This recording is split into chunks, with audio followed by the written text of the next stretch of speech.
Assalamualaikum warahmatullahi wabarakatuh. Nama saya Donald Febrizal Douglas, mahasiswa PPG Angkatan 1 tahun 2021, Universitas Muhammadiyah Profesor Dr. Hamka Jakarta, bertugas di SMA Negeri 1 Rantau Kopar. Hari ini Senin 19 Juli 2021 akan melakukan uji kinerja. Selamat menyaksikan. Terima kasih. Assalamualaikum warahmatullahi wabarakatuh.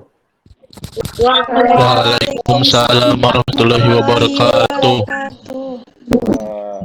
Alhamdulillah, anak Bapak, hari ini kita akan melanjutkan pembelajarannya lagi. Sebelum kita mulai, Bapak akan mengecek kehadiran anak Bapak. Nisa ada ya? Ada, Pak. Nisa. Tiara. Ada, Pak. Sandra. Ada, Pak.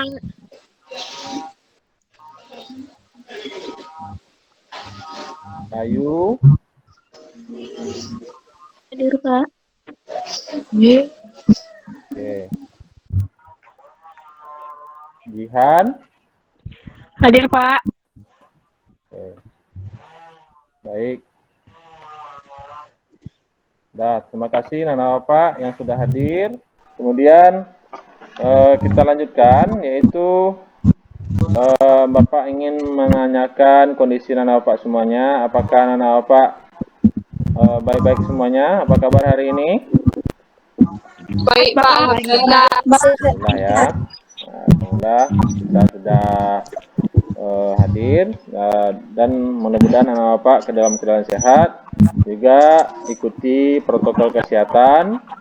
Mudah-mudahan kita bisa melalui pembelajaran yang melalui daring ini, dan kita berdoa supaya kita bisa belajar tatap muka lagi ya.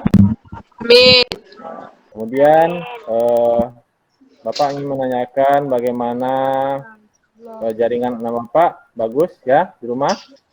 Kalau bisa on cam ya. Agak jelek, Pak. Agak dulu ya.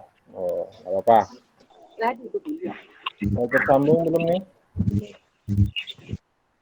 Udah masuk PPT-nya, PowerPoint-nya? Sudah, Pak. Udah, oke. Silakan diamati PowerPoint yang Bapak tampilkan. Di sini, nah Bapak akan belajar tentang mitigasi bencana alam, yaitu sebabnya persebaran wilayah rawan bencana. Nah, sebelum kita mulai pembelajaran, ada motivasi belajar anak Bapak. Kata-kata motivasi belajar, hiduplah seakan-akan kau akan mati besok, belajarlah seakan-akan kau akan hidup selamanya. Ya, jadi di sini memang belajar itu memang harus ditekadkan dalam diri kita. Apapun ilmu yang kita peroleh, apapun yang kita pelajari, pasti ada manfaatnya bagi kita nantinya ya. Sehingga kita pun mempunyai bekal atau pengetahuan untuk bagian-bagian kehidupan ya. Mudah-mudahan, apalagi ilmu agama ya, itu sangat penting sekali.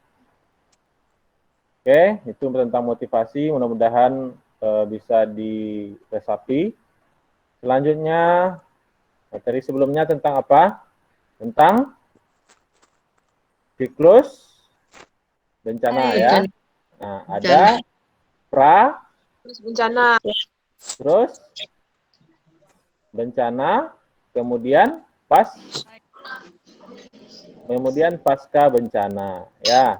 Jadi itu pembelajaran yang lalu ya. Nah, sekarang kita masuk pertanyaan ini. Nah, Ananda semuanya, ini. Apakah Ananda tahu bencana yang paling sering terjadi di Indonesia? Saya bisa jawab. Tahu enggak?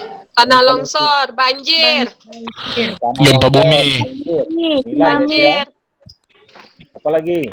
Gempa bumi, tsunami. Gempa bumi, tsunami. Tanah longsor. hutan. Nah, apa lagi? Kebakaran. Kebakaran, Bencana tanah alam lah. longsor. Apa kira-kira bencana lagi? Angin Yang sering di beliung. Indonesia. Apa? Angin puting beliung. Angin Ini puting apa ini? beliung. Ini apa Ya, angin topan itu ya. Nah, ada juga ya. Oke, dah itu Ambil. semua adalah bencana yang sering terjadi di Indonesia. Ya, untuk mempelajarinya, adapun kompetensi dasar yang harus Bapak ketahui yaitu menganalisis jenis dan penanggulangan bencana alam melalui edukasi, kearifan lokal dan pemanfaatan teknologi modern. Ya. Kemudian indikatornya yaitu menganalisis persebaran wilayah rawan bencana alam di Indonesia. Nah, ini kompetensi dasar dan indikatornya. Selanjutnya, tujuan pembelajaran kita yaitu melalui pembelajaran dengan model pembelajaran problem based learning. Bapak bisa menganalisis persebaran wilayah rawan bencana alam di Indonesia serta mengaitkan dengan permasalahan di sekitar dengan penuh tanggung jawab dan kerja keras. Ya, itu tujuan pembelajaran kita. Kemudian apa manfaat pembelajaran kita hari ini? Yaitu Bapak bisa mengetahui persebaran daerah rawan bencana di Indonesia. Ya, kemudian mampu berperan aktif dalam upaya mitigasi bencana alam, kemudian pengurangan risiko bencana alam. Ya, nah itu manfaat dari pembelajaran kita hari ini. Kemudian untuk melengkapi literasi membaca anak Bapak bisa melakukan scan barcode pada layar ini atau menggunakan link yang ada di sini. Nah, ini nanti Bapak share ke WA-nya ya. Nah, di sini ada dua materi atau literasi yang Bapak sayangkan. Pertama yaitu materi ajar. Materi ajar ini berkaitan dengan bencana ya. Kemudian ada jurnal tentang banjir di Provinsi Riau ya. Nah, jadi ini ada jurnal. Nah, kita coba satu buka ya tentang jurnal.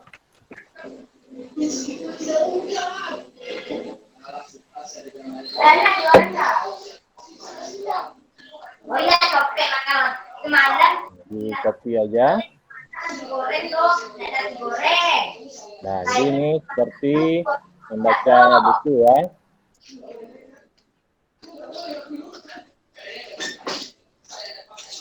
Nah, di sini ada judul jurnalnya yaitu analisa pemetaan kawasan banjir di Kabupaten Kampar. Nah, ini hampir-hampir mirip lah dengan wilayah kita di Rokan Hilir ya, di Kampar. Ya, ini bisa dilihat seperti buku isinya. Oke, ini sebagai literasi saja, Bapak nanti bisa lihat sendiri. Kemudian Bapak akan melakukan pretest dulu bagaimana kemampuan awal dari nama Bapak semuanya.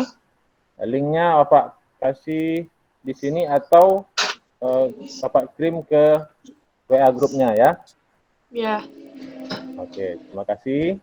Baik, sudah selesai pretestnya. Alhamdulillah ada yang sudah tahu, ada yang belum. Tidak apa-apa. Mari kita lanjutkan. Setelah ini kita akan nonton video dulu ya. Nonton video dulu tentang Indonesia negeri rawan bencana. Ya. Bapak akan share ke Bapak videonya. Bentar. Kalau memang dia anggap dinamis, dia tak mungkin tolak segalanya. Tak mungkin.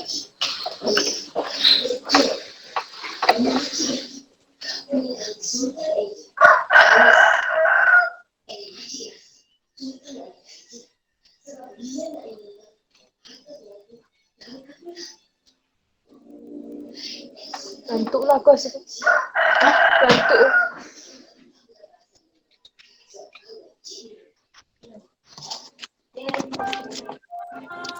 Indonesia adalah negara yang besar dan kaya.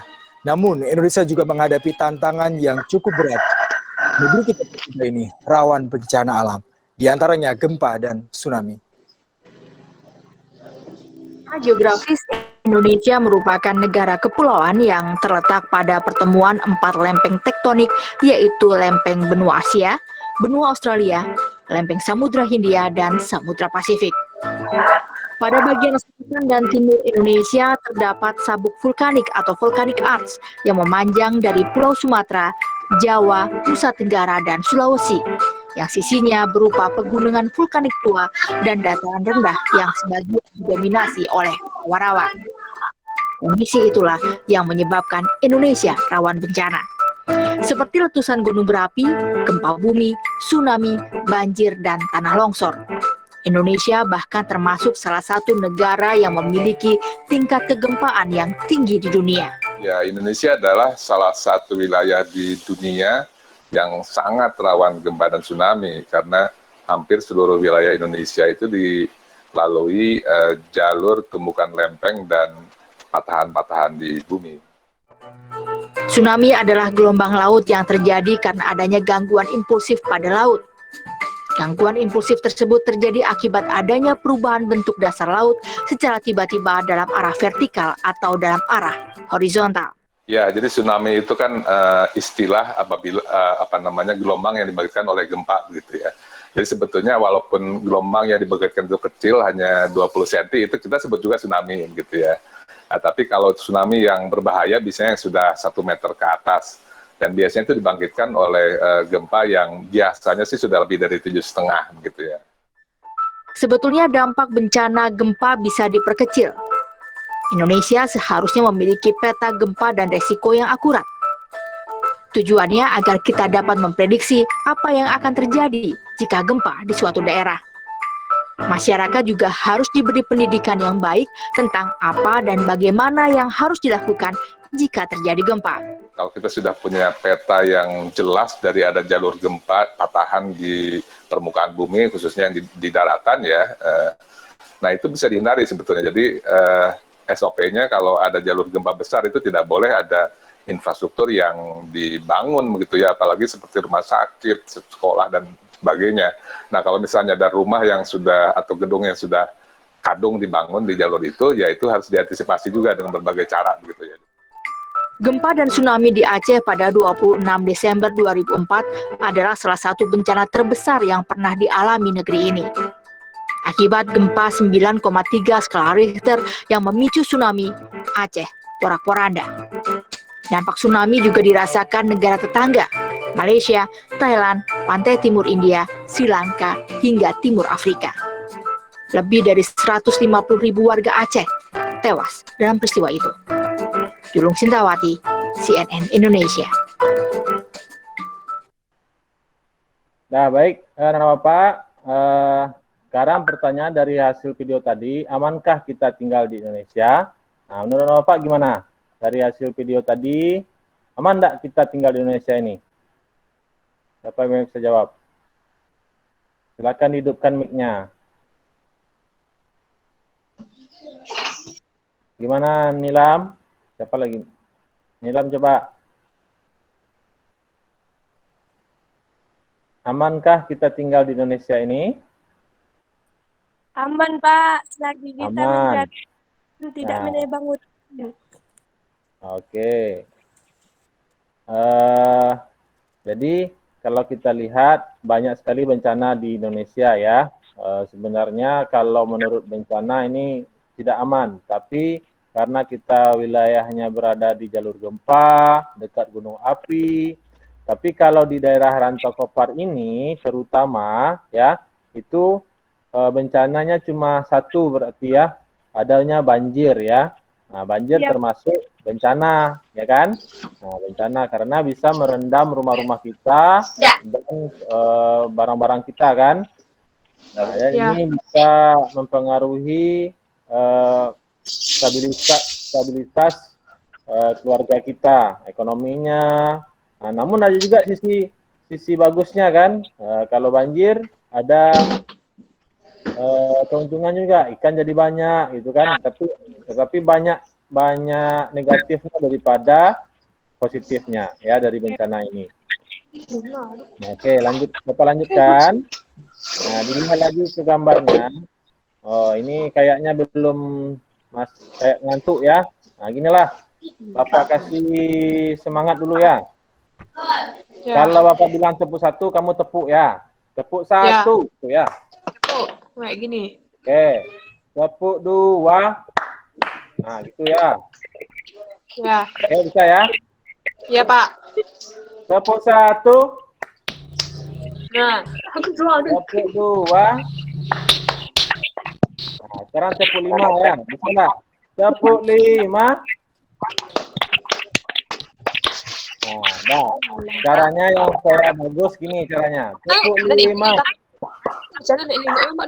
Nah, di atas ya. Kanan dua, kiri dua, atas satu. Nah, kan? Enak bunyinya. Oke, ulang ya. Tepuk lima. Nah, gitu ya. Oke, baik. Nah, Pak. Ya, semangat lagi ya. Ya, kembali ke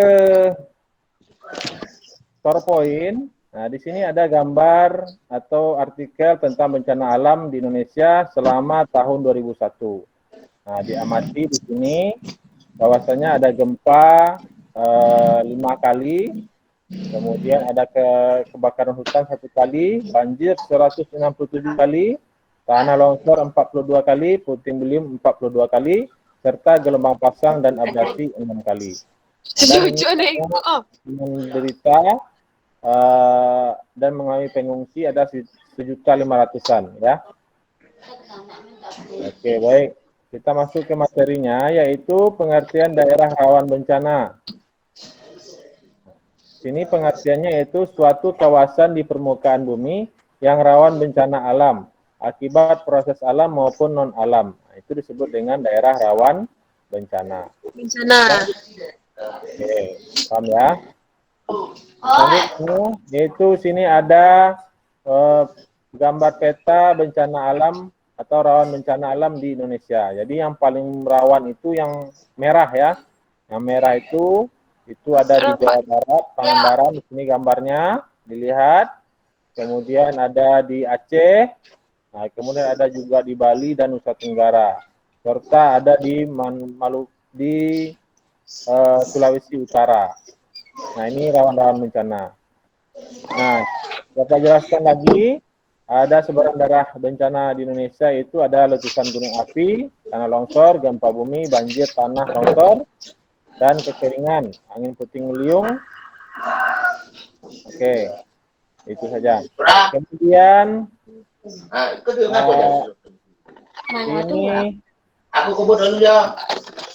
ini siapa suaranya nih? Mohon suaranya dimatikan dulu.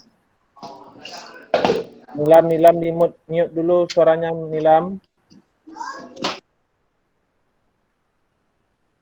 Dimatikan dulu suaranya. Oke, makasih. Nah, jadi sini ada peta indeks ancaman bencana gempa bumi di Indonesia. Jadi kita lihat pada pada peta ini, warna merah ini merupakan daerah yang bahaya gempanya tinggi, ya. Kemudian warna kuning sedang, yang warna hijau yang rendah. Nah, kita lihat di Riau, ya, di Riau ini di sini ya, Riau ini termasuk hijau tentang gempa bumi. Karena apa? Karena jauh dari apalagi tempat kita nih Rantau-Kopar ya, itu sangat jauh dari pertemuan lempeng bumi ya, pertemuan lempeng bumi, sehingga kalau ada gempa itu kita memang terjadi gempa juga di tempat kita, tapi hanya frekuensinya yang rendah ya. Selanjutnya yaitu peta persebaran gunung api. Nah, kita lihat anak Bapak di sini, anak Bapak lihat pada gambar di sini mana saja pulau-pulau yang paling banyak gunung api. Nah, coba dilihat. Pulau Jawa, Pak. Pulau Jawa. Ini pulau-pulau apa nih? Pulau Sumatera, Pak. Nah, jadi ini daerah atau dua daerah ini merupakan daerah yang paling banyak gunung apinya. Sumatera, Jawa, Bali, Nusa Tenggara Timur, nah, dan juga ada Sulawesi Utara, Maluku Utara. Nah, ini banyak gunung api, ya. Nah, jadi kalau kita lihat dari ini, bahwasanya daerah-daerah yang bencana gunung api itu daerah sini aja, ya. Nah, kita lihat di Pulau Kalimantan sama dengan Papua itu tidak ada gunung api, sehingga kalaupun terjadi gunung meletus ini tidak ada, ya. Nah, Kalimantan dan Papua. Makanya Presiden Jokowi saat ini mencanangkan atau wacananya memindahkan ibu kota kita Jakarta ke Kalimantan, karena di Pulau Kalimantan ini untuk resiko bencananya itu kecil, ya, karena tidak dilewati oleh jalur gempa dan juga gunung api seperti itu, ya. Lanjut lagi, ini peta tsunami. Nah, ini daerah-daerah merah-merah ini rata-rata ini rawan tsunami, ya. Kalau terjadi tsunami. Tsunami itu rata-rata biasanya dia gempanya itu terjadi di 7,5 skala Richter, ya. Oke, baik. Bapak lanjutkan lagi. Ini tsunami tadi, ya. Tsunami yang pernah ada di Indonesia.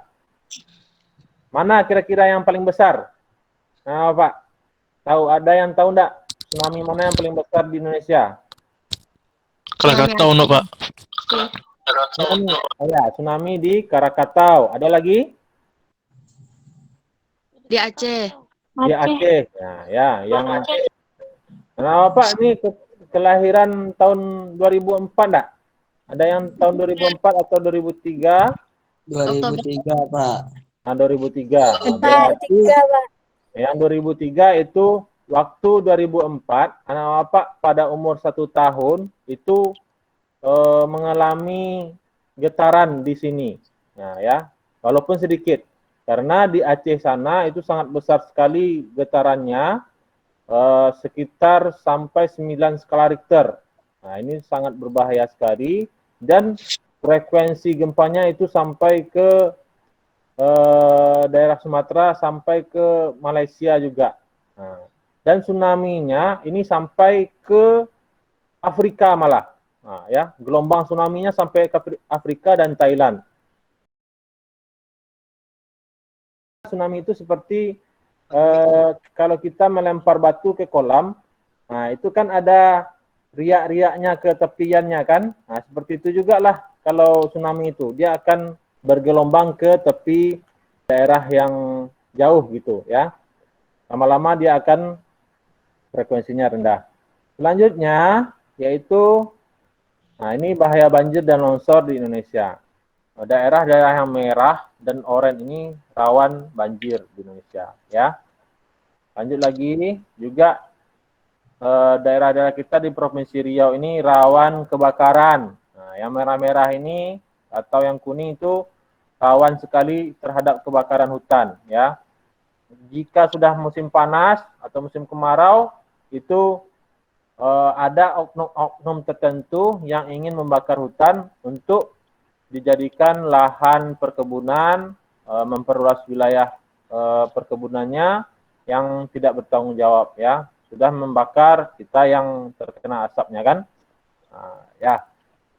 Oke, anak Bapak. Selanjutnya kita mengerjakan LKPD, ya. Nah, Bapak ini kerjakan sendiri ya, menurut anak Bapak sendiri, ya. Apa saja pertanyaannya? Nah, di sini pernah lihat ini enggak? Ya. Nah, di sini judul ada artikel yaitu 6.210 jiwa terdampak banjir di Rantau Kopar Rohit. Ya, warga menyatakan terima kasih sudah datang Pak Wakil Gubernur Riau gitu ya. Ini Wakil Gubernur, ini Pak Camat kita ya, yang sakit ya, Camat kita. Dan ini sedang memberikan bantuan. Nah, di sini kita lihat banyak sekali terjadi banjir daerah kita ini terakhir tahun 2019 Desember ya, tidak salah Bapak ya. Dan ini mengenangi rumah-rumah kita yang ada di tepi-tepi sungai, dan juga sekolah kita kena banjir juga ya. Nah, dari gambar ini dan berita ini, anak-anak Bapak nanti menjawab pertanyaan ya. Nah, pertanyaannya yang pertama yaitu, mengapa Rantau Kopar rawan mengalami bencana banjir? Nanti ditulis, ini benaran belajar ya. Kemudian apa yang dapat dilakukan oleh pemerintah untuk mencegah bencana alam? Kemudian menurutmu bagaimana pemerintah berupaya menanggulangi bencana-bencana yang ada di Provinsi Riau? Kemudian sebagai pelajar dan generasi muda Indonesia, apa yang dapat kamu lakukan untuk mencegah bencana alam terjadi di lingkunganmu? Nah, silakan anak Bapak jawab dan berdiskusi.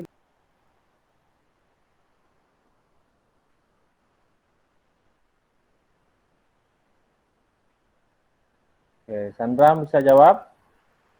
Oke, yang pertama yaitu, mengapa Rantau Kopar rawan mengalami bencana banjir? Karena Kecamatan Rantau Kopar terletak di tepi Sungai Rangau dan berada pada wilayah rawa dan daratan rendah yang sangat berpotensi mengalami bencana banjir. Oke, baik. Terima kasih untuk Sandra. Ya, Ya, Pak. Selanjutnya, siapa lagi yang bisa jawab? Laila Najmi, silakan. Ini raise hand ya. Tunjuk tangan.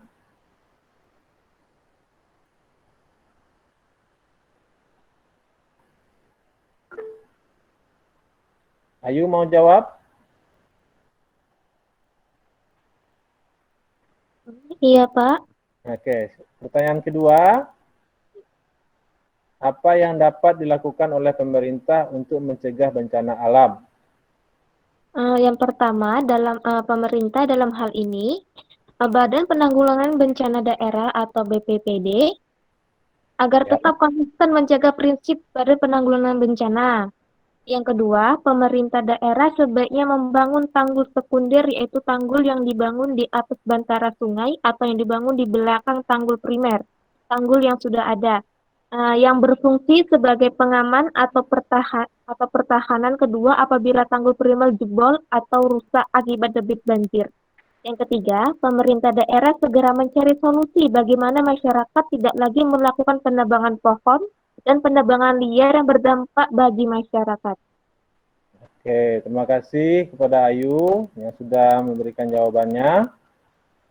Oke, yang ketiga, menurutmu bagaimana pemerintah berupaya menanggulangi bencana-bencana yang ada di Provinsi Riau? Oke, siapa yang bisa jawab? Coba, nah, Lisa, coba, Lisa ya, bisa ya? Lisa bisa jawab? Bisa, Pak. Oke, Lisa. Bapak ulangi pertanyaannya. Menurutmu bagaimana pemerintah berupaya menanggulangi bencana-bencana yang ada di Provinsi Riau?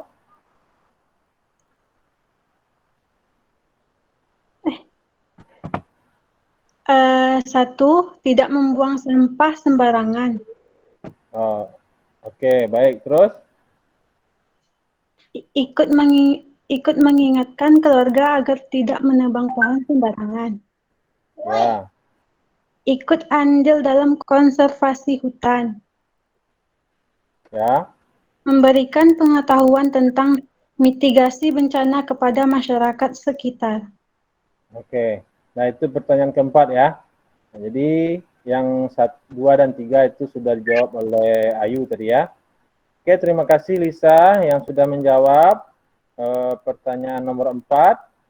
Oke, baik. Untuk LKPD lainnya, Bapak akan kirim melalui WA ya, sesuai Google Form ya. Selanjutnya yang terakhir kita masuk ke evaluasi yaitu quizzes. Nah, bentar lagi Bapak kasih linknya ke WA grup Nana Bapak. Baik, terima kasih Nana Bapak telah mengerjakan quizzes. Alhamdulillah Nana Bapak rata-rata sudah mengerti tentang bencana alam. Kemudian Nana Bapak pembelajaran kita yaitu menganalisis persebaran wilayah rawan bencana di Indonesia ya. Jadi apa kesimpulannya? Nah, apa kira-kira kesimpulannya? Kesimpulannya adalah bagaimana? Indonesia termasuk wilayah yang bagaimana? Yang Yang rawan rawan bencana. Yang rawan bencana. Apa saja bencana yang ada? Gempa bumi, Bumi, tanah longsor, kebakaran Apalagi? hutan, kebakaran terus hutan, longsor, banjir. Ya, bagus. Nah, ya. Jadi itu bencana-bencana yang ada di Indonesia yang seringkali terjadi di Indonesia. Namun ini harus kita antisipasi dan masyarakat pun harus tahu bagaimana mitigasi atau upaya penanggulangan bencana, baik itu sebelum bencana maupun sesudah bencana, ya. Nanti kita akan pelajari lagi bagaimana bencana ini, siapa saja yang menjadi lembaga-lembaga yang berkaitan dengan bencana. Minggu depan kita akan pelajari, ya. Ya, Pak. Oke, Bapak, hari ini Bapak cukupkan pembelajarannya. Sebelum kita akhiri, marilah kita berdoa. Berdoa dimulai. Alhamdulillahirrahmanirrahim. Doa selesai. Terima kasih dan Bapak semuanya yang telah hadir pada kesempatan kali ini. Mudah-mudahan anak Bapak sehat selalu, tetap jaga protokol kesehatan. Assalamualaikum warahmatullahi wabarakatuh. Waalaikumsalam warahmatullahi wabarakatuh.